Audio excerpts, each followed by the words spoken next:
Hello, Pre-Calc Honors kids. This is Miss LaFour, and today we're looking at 10.3, reciprocal trig graphs. So remember what cosine, sine, and tangent graphs look like. Here we have them right here. Remember, cosine starts at the amplitude here. Sine starts at 0. Tangent, since it's sine over cosine, remember it has these asymptotes. And notice it's just a blank part of the graph. When we draw them, we draw these little dotted lines to kind of keep us in our lane. So I'll expect to kind of see that on yours.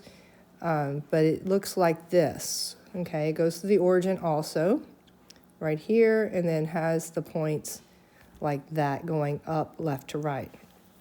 The reciprocal function, if you remember that secant is the reciprocal of cosine, it kind of helps to reference the cosine graph. So that's why we have it right there for you. So our secant graph is actually a flip of the cosine graph. So what I'm going to do is I'm going to kind of sketch out the cosine graph. Let's see, it starts at 1. And then at 2 pi, it's back at 1 again. Halfway through, it's at -1. Then we got our zeros. Okay, so I'm going to draw this. I'm just going to sketch it. Oops. Yeah, just sketch it. And I'm going to do a dashed line, okay, because this is just to give me guidance of how to do the other one. So basically, if you can draw cosine, you can draw this other one, okay?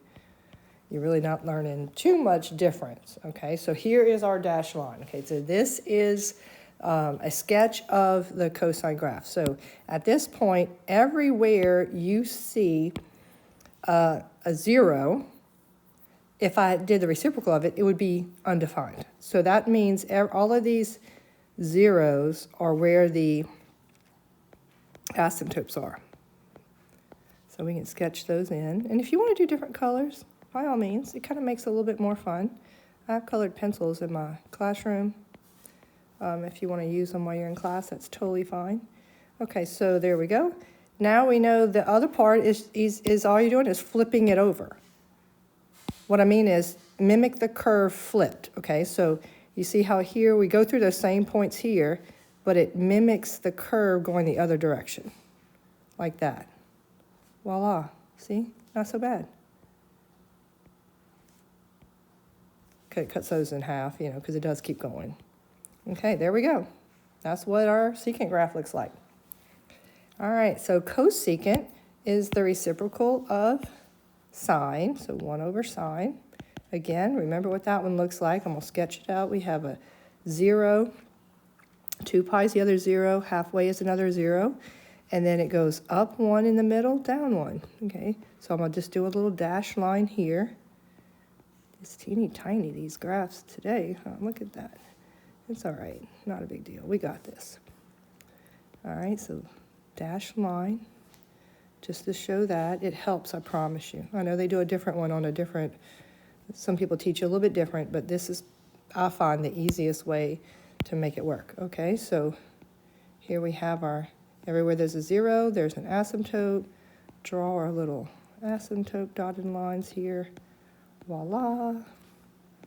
Again, the colors tend to help keep it straight in your mind. All right, and then now we just flip it. Flip, flip, flip, flip. Voila, there we go. And then the cotangent graph looks a lot like the tangent graph. But remember, since it is cosine over sine, so that means wherever sine is 0, that's where it's undefined. So the asymptotes are going to be at a different place. So the asymptote here is going to be where the sine is 0. So basically, it's the same asymptotes as you see on the cosecant graph. So I know sine is 0 at 0, and then again at pi. So I'm drawing my little lines, 2 pi, and remember it repeats every pi, just like a tangent. It's basically just like tangent, just kind of shifted over, if you notice. And it also is going the other direction. Let me show you. So this is actually going to be at 0 in the middle, because halfway between our asymptotes, it's a 0 on all of these. And then instead of going up left to right, tangent goes down left to right. So I would put a point at 1, negative 1, 1, negative 1, 1, negative 1. It's going down left to right. So basically it mimics that same curve. You know, still like a kind of cubic one, but it's kind of like a negative because it's going down. It's curve up, curve down. Make sure these are not lines. Okay, they do need to be curves. They're not lines. But it just kind of flips the opposite way. Cotangent is going down left to right, basically, where tangent was going up. All right, so let's see how we can graph a few of these. All right, so the first one we have is secant. And notice they decided, hey, we're ready. We can do all of these things together, okay?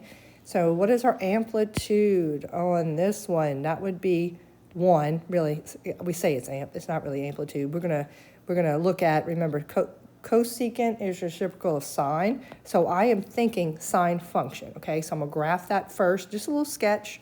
Doesn't have to be perfect. I know my period for sine is 2 pi divided by b. B is a half, so that's 4 pi. Oh man, the 4 pi's are always a little bit harder.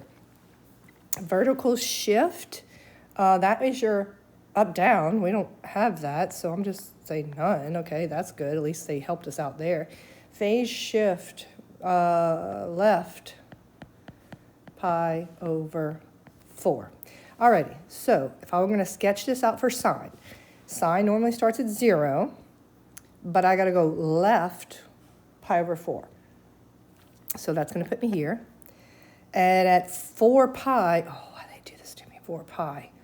It's all right. We got this, right? Okay, 4 pi would have been the ending point right there. Okay, that would have been at 4 pi. But yet, we don't have 4 pi on our graph, so we need to only do the middle, so that middle piece is 2 pi, but that is a 0. So normally at 2 pi, we would have another 0, but I got to go left pi over 4. Okay, so that is my 0. So that means halfway in between that, we go up 1. So halfway between it would be here, up 1. There we go. And I'm just doing a dotted line, right? Because this is not the main graph. This is just helping me guide where the other ones are. Okay, so if I keep going over here, then my bottom one would have been there. And then the top one, again, the 0, would have been left. There we go. All right, okay. So that one's kind of stretched out, so it looks kind of weird. All right, everywhere we have a 0 is an asymptote. Yeah, this one's off, but I'm going to put it here anyway so you can see it. Here we have, there we go, the other one, voila. All right, now all I do is flip it, following the curve if I can. So notice how this one's like really big, but that's all right. It actually probably less time because it only had to draw 2. Alrighty. Let's see. The second one, this is secant. Remember, secant is the reciprocal of cosine. So when I graph this, I'm going to do the little sketch of the dotted lines of the cosine one, which will help me figure out what the other one is, okay? So amplitude here is 2. Period is, oh, wow, I got to factor that out too. Okay, so this is 2x minus pi over 2. Wow, they are challenging us on this one. Okay, but we got this. Okay, so 2 pi divided by 2 is pi. Nice. Vertical shift, down 1. Phase shift, this would be right pi over 2. Okay, all right, we got this. Okay, so cosine normally starts at the amplitude. Well, because it's negative, I got to start at -2. So that means I'm down 2 from the midline. Where's our midline? Oh, I didn't put it. Okay, midline, down 1. All right, so our midline would be here, down 1. So down 2 from the midline is where we normally start for cosine, but I got to go right pi over 2. Dang, they put everything on this one. Okay, so right pi over 2 is here. So now I'm down 2 from the midline, but shifted right 2. All right, so we got our starting point. at the period pi would have been my other ending point. So notice if I start at the minimum, I go to the 0, max, 0, back to the min, and that is one cycle, right, for cosine. So at this part is the ending part, which would have been at pi, but I got to go right pi over 2. So pi, right pi over 2, this is my ending point.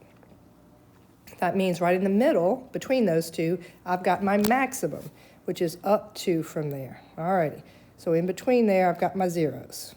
Alrighty, there we go. And of course, remember, this is not the one we need, so we're just going to do a dotted line and sketch it out. And we just got to continue this pattern.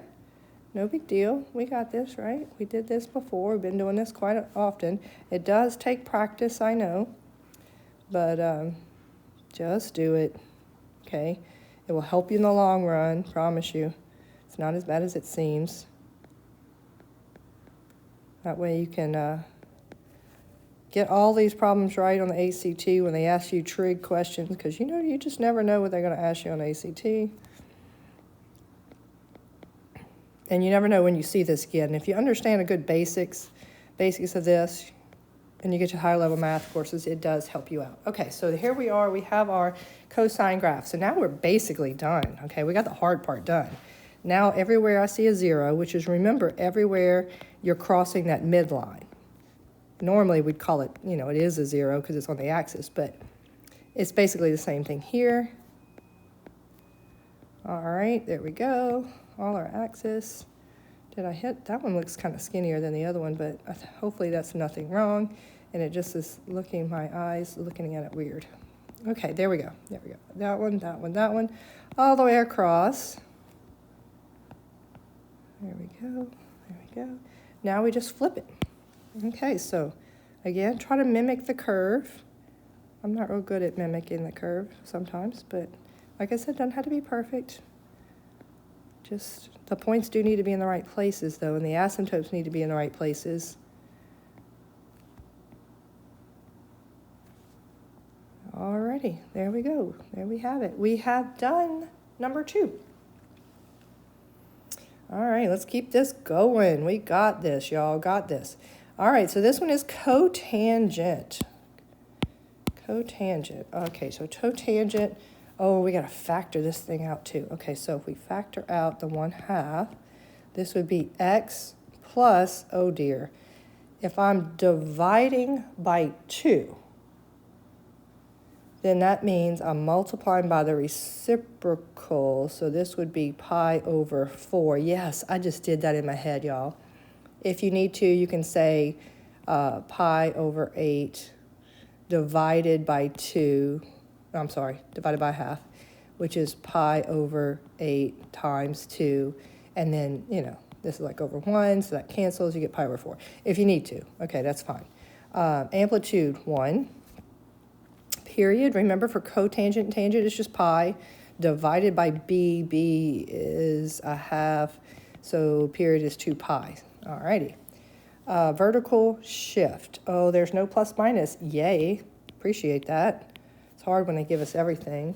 And then phase shift, we are going, since it's a plus there, it means it's opposite direction. So left, pi over 4.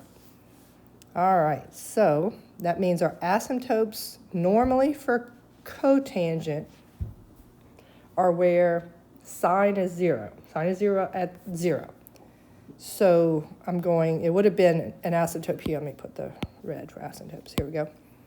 It would have been at 0, but it's going left pi over 4. So now my asymptote is shifted over just that little bit. Okay, so here's my original starting point. At 2 pi is where it would start again, but it's going left from 2 pi, pi over 4. All right, so there we go. And then it mimics over here, so that means this one is way over here, one line kind of off our graph, but I'm going to put it anyway. So now I can just draw it. Let's see. I know it's a 0 in the middle.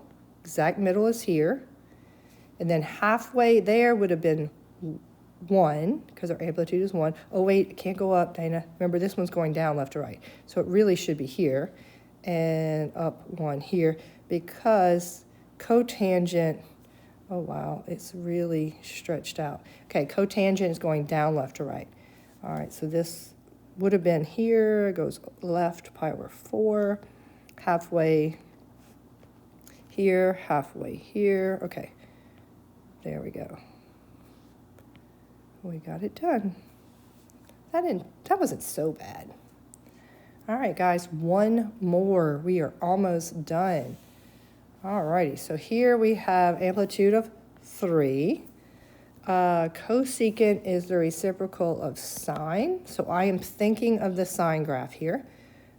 Since this b is 1, I don't have to factor anything out here. So our period is 2 pi divided by 1, which is just 2 pi. Nice, I appreciate that.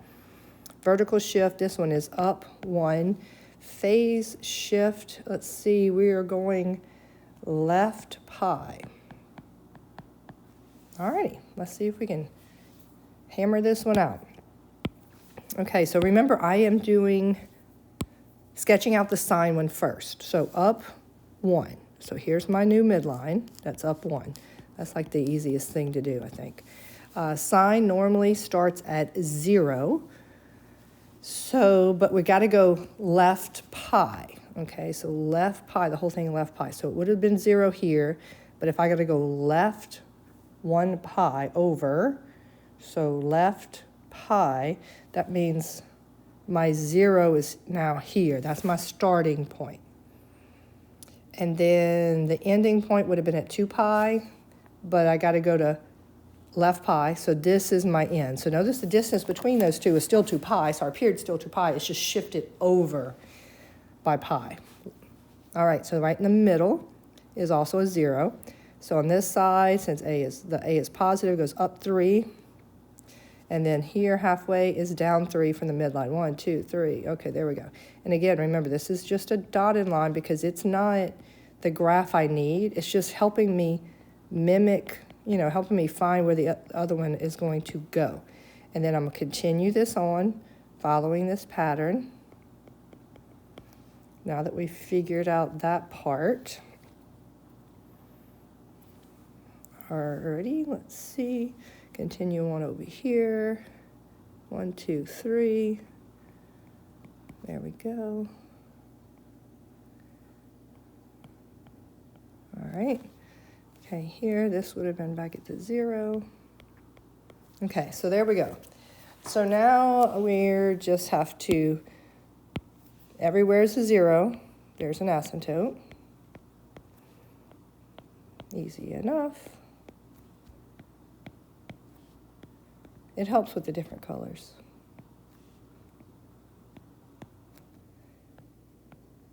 Alrighty, there we go. And then we flip it around. So try to mimic the curve here. Oh, wow, this one's like way up here going into the top, but it's okay. That's where it goes. Graph isn't showing as much, but that's fine. Okay, there we go. We have that one complete. Awesome. So it's just going to take some practice so you can have time to go ahead and work on the practice problems in application and extension. Have fun.